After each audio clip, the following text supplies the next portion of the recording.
अस्सलाम वालेकुम नाजरीन, अलिफ न्यूज़ में खुश आमदीद। उम्मीद की जाती है कि आज की ये वीडियो आपको पसंद आएगी। एक अहम खबर से आगाह करते चले कि पाक चीन इक़्तिसादी राहदारी ऐसा मंसूबा है जो पाकिस्तान की मैशियत में इनकलाब बर्पा कर सकता है।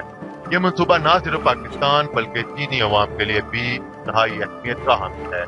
एक मोकर अंग्रेजी अखबार की रिपोर्ट के मुताबिक हुकूमत पाकिस्तान ने ग्वादर की बंदरगाह और फ्री जोन पर चीन को टैक्स की मजीद छूट देने का इरादा मुलतवी कर दिया है, जिस पर चीनी हुकूमत ने भी तहफ़्फ़ुज़ात का इजहार किया है। हुकूमत पाकिस्तान 23 साल के लिए टैक्स की छूट के अपने वादे पर पूरी तरह अमल दरामद नहीं कर रही। अखबार की रिपोर्ट के मुताबिक मिनिस्ट्री ऑफ मैरीटाइम अफेयर्स की तरफ से economic coordination committee of cabinet के सामने ग्वादर की बंदरगाह और ग्वादर फ्री जोन के लिए टैक्स छूट की समरी पेश की गई थी, मगर वजीर आजम शाहिद खान अब्बासी ने इसकी मंजूरी को मुलतवी कर दिया।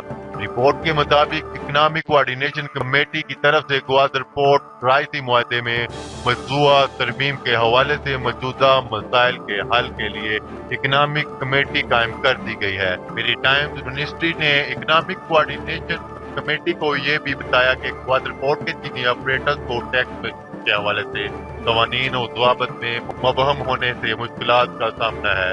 वाज़ेह रहे कि पाकिस्तान की तरफ से चीन को 3 साल कबल ग्वादर की बंदरगाह के ज़मन में 23 साल की टैक्स छूट की मंजूरी दी गई थी, ताकि इस बंदरगाह को खित्ते में तजारती सरगर्मियों का मरकज बनाया जा सके। बार की रिपोर्ट के मुताबिक चीन की तरफ से ये मुतालबा भी सामने आया है कि टैक्स की छूट का नफाज 2007 की बजाय 2013 से नाफजुल अमल तस्वर किया जाए। इस तरह चीनी कंपनियों को 2036 तक टैक्स छूट हासिल हो सकेगी। अगर आपको ये वीडियो पसंद आए तो हमारा चैनल सब्सक्राइब करें, वीडियो शेयर करें, लाइक करें और कमेंट करें। शुक्रिया।